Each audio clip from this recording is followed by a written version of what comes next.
Bom dia, pessoal. Tudo bem? Eu sou Rony Peterson, sou professor da UFPA e hoje vamos falar um pouco sobre prematuridade. Iniciando pelo conceito de prematuridade. Prematuridade é definida como a ocorrência do parto com o feto pesando mais do que 500 gramas, o que ocorre por volta de 20 a 22 semanas, e menos de 37 semanas completas de idade gestacional. Qual a importância do tema? Simplesmente porque ele é a principal causa de morbidade e mortalidade neonatal em todo o mundo, né? Então, assim, o impacto social, econômico é impressionante. Por que esse impacto é tão intenso? A prematuridade é a principal responsável por acometimentos, morbidades fetais, como síndrome de desconforto respiratório, hemorragia intracraniana, enterocolite necrotizante, sepse e outras com repercussões crônicas sobre a vida desse bebê, como displasia broncopulmonar, persistência do ducto arterioso e apneia. Aqui um resultado de um trabalho de análise de 8.500 nascimentos de uma população de prematuros e notem que a frequência com que ocorrem essas intercorrências neonatais, essas principais que falamos há pouco, elas vão caindo com a avançada idade gestacional. Percebam que a partir da 34ª semana, a diferença com o nascimento a termo, ela não é tão grande assim, embora exista, mas ele não é tão significante quanto as idades gestacionais mais precoces. Notem que aqui, por volta de 23 semanas, a chance de insuficiência respiratória é quase 100%, ela vai caindo aos poucos. E aqui, depois das 34 semanas, ela segue quase um platô. Mas, sem dúvida, o nascimento a termo é bem superior em relação a isso. As outras morbidades da mesma forma. Tá? Então, essa zona de 28 a 32 semanas, a descida do bebê em relação à melhora do seu prognóstico é muito grande.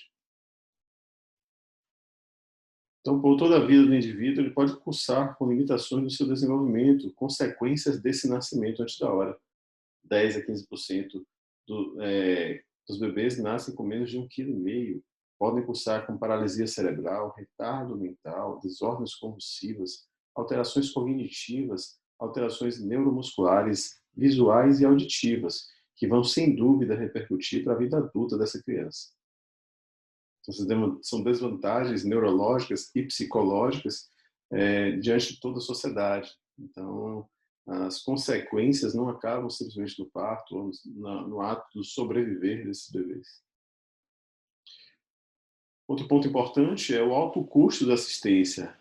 Esses bebês, como nascem com dificuldade respiratória, muitos têm que fazer uso de ventilação assistida, são aparelhos caros, com uma dinâmica de manutenção e de profissionais especializados que levam um custo extremamente alto para suporte, assim como o uso de terapia surfactante, extremamente cara. Além disso, o uso de oxigenoterapia e outros elementos. Aqui algumas imagens de suportes neonatais respiratórios sendo prestados para crianças muito prematuras. Então, vocês têm uma noção da estrutura que tem que existir ao redor para que isso tudo funcione. No entanto, tem existido um aumento da incidência de prematuridade. Por um lado, a melhora tecnológica, melhorando o suporte, fazendo com que bebês que antigamente não conseguiam sobreviver, hoje consigam. Então, isso tem sido uma vitória, sem dúvida, naquelas situações onde não é possível evitar o parto prematuro. Por outro lado, também, extremos de idade têm ocorrido nascimentos em gestantes em extremos de idade, né? Então, cada vez, mulheres tanto engravidam mais cedo, em algumas situações, como deixando a gestação para ocorrer mais tarde. E a associação com patologias vai aumentando nesses dois casos. E assim a prematuridade pode aumentar a sua incidência. Quanto à epidemiologia, claro que depende da população estudada. Na Europa, girava em torno de 5 a 8%, estava relativamente estável. Nos Estados Unidos, em torno de 12 a 13% em elevação. E nos países pobres, isso não é muito preciso. Mesmo nos Estados Unidos, dos 12% de prevalência de prematuridade, 75% da mortalidade neonatal se devia a esse fator. Então, por mais que seja algo que não pareça ser tão frequente, o impacto realmente é muito grande. No Brasil, dados um pouco mais antigos mostravam alguma estabilidade por volta de 6%, o que há de se convir é de se questionar a realidade nossa e a realidade europeia, se imaginar que aqui as nossas taxas de prematuridade são iguais aos países de primeiro mundo. E, da mesma forma, analisando por estados da federação, notem que aqui os registros que existem de prematuridade também giram em níveis relativamente baixos, o que também há de se questionar em relação aos números reais e os números que estão registrados aqui nesses boletins. Quando eu classifico o parto prematuro, ele pode ser classificado em espontâneo, é o trabalho de parto prematuro propriamente dito, provavelmente o que vocês estão imaginando aqui da aula, quando o paciente começa a ter contrações e chega na maternidade tendo seu bebê antes das 37 semanas, 75% dos partos são decorrentes desse processo. Geralmente o parto espontâneo prematuro ele é multifatorial, então você não consegue identificar uma causa específica. Então, a maioria das vezes, inclusive, muitas vezes a causa não é identificada nessas situações. E existe ainda os outros 25% causados por interrupções eletivas da gestação, quando a mãe ou o feto tem alguma intercorrência no meio do caminho e acaba indicando a interrupção para salvar um dos dois. Vou dar um exemplo: pacientes com eclâmpsia, pacientes com pré-eclâmpsia grave, ou pacientes com diabetes, com alterações severas nos seus fetos, então situações onde indicam o parto antes das 37 semanas. Outro ponto importante é que fatores como o meio socioeconômico, claro que vai influenciar na ocorrência disso, né? Então isso é um fator de risco. O paciente que não tem acesso a uma alimentação adequada, a um pré-natal adequado, uma condição de subsistência correta para tratar qualquer tipo de intercorrência da gestação, ela tem uma chance de acabar agravando e evoluindo para o parto prematuro. Da mesma forma, condições ambientais também podem influenciar nesse processo, tanto relativas ao estresse, quanto de exposição a determinados agentes nocivos, por exemplo, pacientes que têm exposição a organofosforados, que trabalham em indústrias, elas podem acabar evoluindo para algum tipo de complicação. Pacientes com nutrição adequada, né? Então, da mesma forma que o nível socioeconômico pode causar alguma influência. Idade materna, principalmente os extremos de idade, a altura materna pequena, abaixo de 1,54, né? Então considera-se baixa a partir desse momento do ponto de vista obstétrico. Você tem uma proporção entre a retenção do bebê e a altura materna que pode causar algum tipo de precipitação do parto. O estresse físico e psicológico que essa gestante pode estar sofrendo, tabagismo, uso de drogas, que são substâncias que podem agredir o bebê na sua formação e acabar indicando uma interrupção eletiva mais precoce. Partos prematuros anteriores, dos fatores de riscos clínicos, sem dúvida, esse é o mais importante. A paciente está exibindo a você no histórico dela que ela já executou um parto prematuro em um outro momento, ou seja, os fatores que podem levar a esse desfecho já estiveram nesse organismo materno em determinado momento e, portanto, podem estar presentes novamente. Aqui só um exemplo. Essa informação é bem antiga, inclusive, né? Já se sabe que se a mulher tem um primeiro parto a termo, a chance de ter um próximo parto prematuro é de 5%. Se o primeiro foi pré-termo, a chance de ter um segundo pré-termo em torno de 15%. Se o primeiro foi pré-termo e o segundo pré-termo, isso aumenta para 24%. Os dois pré-termos, 32% de chance de ter um terceiro parto prematuro. Sempre o último parto, como vocês podem ver aqui, ele tem uma relação bem importante com o nascimento seguinte, né? Então, se o último parto dessa paciente aqui tivesse sido a termo, sem dúvida, a tendência dela seria reduzir o risco, mas como o último parto foi pré-termo, o risco está ainda aumentado. Então, isso é um ponto bem importante.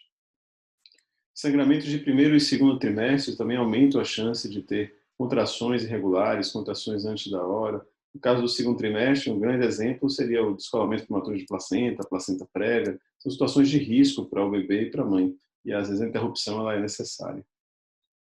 Placenta prévia, descolamento prematuro de placenta, A polidramnia ou oligodramnia, são situações também envolvendo outras patologias. Gemelaridade, uma distensão excessiva das fibras musculares e, portanto, elas podem contrair antes da hora. Ao mesmo tempo, a bolsa pode romper desses bebês antes da hora e levar ao parto prematuro. A ruptura por si só da bolsa, muitas vezes relacionada a um processo infeccioso, é também um grande desencadeador de prematuridade. 30% dos partos prematuros estão relacionados à ruptura prematura de membranas. Malformações fetais também podem indicar uma interrupção, a depender do grau que elas aconteçam.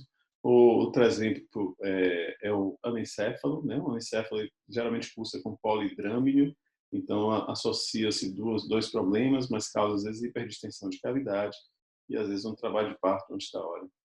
Doença hipertensiva da gravidez, a restrição de crescimento envolvendo os riscos maternos e fetais, e a interrupção pode acontecer também de forma precoce, e outras alterações hormonais, como hipertiroidismo, por exemplo, pode levar a esse tipo de descompensação da gestação. Ginecológicos, temos malformações uterinas congênitas, limitando a cavidade, né, na contenção desse feto, insuficiência cervical e miomatose. Vamos falar um pouquinho de cada uma delas. Aqui eu tenho um exemplo didático do que seria uma cavidade uterina, né? Aqui o corpo e a cavidade uterina. E eu tenho as malformações que estão relacionadas a uma limitação desse espaço intrauterino, como aqui o útero septado, útero bicorno e útero de Delphi. Óbvio que se eu não tenho um espaço suficiente para distensão e desenvolvimento do feto, a tendência é que ele seja colocado para fora um pouco antes, expulso dessa cavidade, há uma chance maior, portanto, de parto prematuro. O diagnóstico dessas malformações geralmente é feito com o uso de exames contrastados, como aqui no caso a histerosalpingografia, e no lado de cá eu tenho uma imagem de ressonância magnética. As malformações uterinas, portanto, podem levar como consequência abortamentos tardios, né, ali por volta de 18 semanas, 19 semanas, ou uma prematuridade, às vezes mesmo extrema, e uma restrição de crescimento, devido a toda a dificuldade de vascularização e de espaço que esses bebês vão ter para crescer. Outro elemento que a gente botou como fator de risco seria as pacientes portadoras de insuficiência cervical, que é a insuficiência do sistema tampão de oclusão do colo uterino, levando a uma impossibilidade de conter a gravidez. Então, o colo ele não consegue ter a resistência suficiente para segurar o peso desse bebê que começa a crescer. E aí a consequência disso são perdas recorrentes tardias, justamente quando o bebê começa a ter algum peso, por volta de 400, 500 gramas, ele começa a forçar esse colo e o colo não resiste e permite a saída desse feto. Outro fator de risco, falamos ginecológico, seria a presença de miomas, né? Então, miomas, principalmente esses intracavitários, ocupando toda a cavidade, como o caso dessa peça aqui de anatomia patológica, que poderia limitar tanto do ponto de vista de espaço quanto de nutrição dessa placenta o desenvolvimento do feto, levando a sua saída antes da hora, seja eletiva, seja de forma espontânea. Clínicos cirúrgicos, temos doenças maternas, portanto, que já falamos, inclusive, né, que podem ser fatores de risco, como diabetes mellitus, hipertensão arterial, nefropatia, cardiopatia, insuficiência renal, lúpus, já que as gestantes podem descompensar na gravidez devido a qualquer uma dessas aí, e essa descompensação pode ser grave o suficiente para ponto de indicar uma interrupção. Procedimentos cirúrgicos na gravidez, todo procedimento cirúrgico tende a liberar fatores inflamatórios. Sabe-se hoje que a presença de fatores inflamatórios circulantes estimulam a contração de fibras miometriais, com liberação de citocinas, prostaglandinas. Então, por exemplo, uma paciente submetida a uma apendicite, uma cirurgia para troca de válvula cardíaca, são situações todas essas de estímulo contrátil do útero, e ele pode evoluir com o trabalho de parto. Infecções genitais, urinárias, periodontais, depende da fonte, ou até mesmo de outro órgão, pulmonar, por exemplo. Mas as três aqui são as principais, as mais frequentes. Elas podem gerar esses marcadores inflamatórios de infecção e, portanto, assim como os procedimentos cirúrgicos, levarem a contrações antes da hora. Focando então nessa infecção, lembrando que 25 a 40% dos trabalhos de parto prematuro estão relacionados a algum grau de infecção, e essa infecção ela é tanto maior quanto menor a idade gestacional. Então, se é menor a idade gestacional, maior a possibilidade de infecção está presente, já que com a avançada gravidez tem um fator de distensão que é algo fisiológico.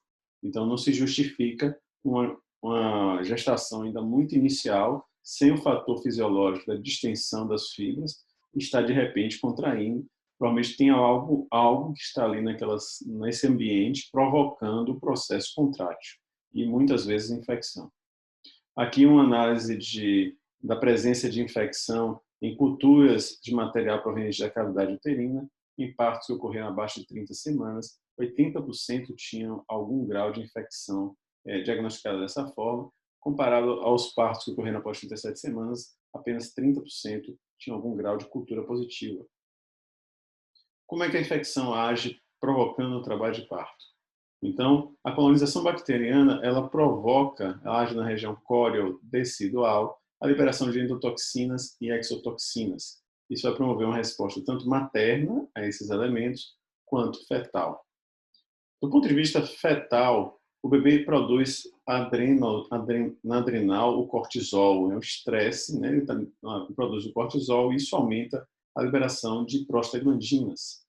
Já do ponto de vista decídua, ela libera mais citocinas, isso vai promover a infiltração de neutrócitos, também favorecendo a liberação de prostaglandinas.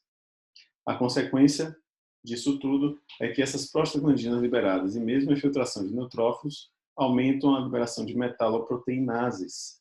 Essas enzimas tanto modificam o colo, permitindo que ele amoleça, que ele apague, que ele ceda a presença da gestação, que está lá em cima, quanto ele age favorecendo a corrosão da bolsa amniótica, das membranas amnióticas e coriônicas. Então, ocorre a ruptura de membranas, levando, por consequência, a contrações endometriais e ao parto imaturo. Então, é uma cascata de inflamação crônica que vai favorecendo a culminar, né, com o resultado que seria o trabalho de parto. Mas eu tenho ainda fatores genéticos, né? Então, fatores ligados em maternos ou fetais genéticos que poderiam determinar, ou tem alguns trabalhos que tentam identificar genes responsáveis por essa tendência de algumas mulheres a ter um parto imaturo. E iatrogênicos, são o erro de cálculo da idade gestacional, ou seja, se propõe fazer a interrupção da gestação, quando se tira o bebê, descobre-se que ele está prematuro e alguém errou na conta e a conta foi feita de forma inadequada. E existe o idiopático, tá? Apesar de sabermos desses fatores de risco, que eles poderiam levar ao trabalho de parto prematuro, acreditem, só cerca de 10% das mulheres que têm trabalho de parto prematuro possuem algum fator de risco identificável. Então, quando falamos que o trabalho de parto prematuro espontâneo ele é multifatorial, mas muitas vezes algum fator ainda que não é bem reconhecido. Então, daí vem a limitação em conseguir prevenir o trabalho de parto, que a gente vai falar mais adiante, mas ter um histórico de risco, ou não tê-lo, melhor ainda, não é sinônimo de que a paciente não pode entrar em trabalho de parto. A grande maioria das pacientes que entram em trabalho de parto, pelo contrário, elas não têm fator de risco identificado. A fisiopatologia, portanto, do trabalho de parto prematuro, ela vem decorrente de algum processo inflamatório, infeccioso, ou então de uma ativação do eixo hipotálamo-hipófise adrenal, ou agressão decidual por hipóxia ou sangramento e ainda por distensão ou contração uterina patológica. Então, todos os fatores de risco que falamos até então, eles podem se encaixar em uma dessas fisiopatologias aqui. Tá? Aqui, por exemplo, a gemelaridade, polidramia, eu tenho o estresse, né, levando a esse tipo de alteração, eu tenho uma agressão decidual por sangramentos locais, né, ou mesmo pela hipertensão. Aqui eu tenho a ação da infecção, que também foi falada como fator de risco. Bem, basicamente era esse até o momento. Falamos então de conceitos, classificação e a fisiopatologia. Já já a gente vai completar nossa aula com outros elementos também relativos à prematuridade. Até já.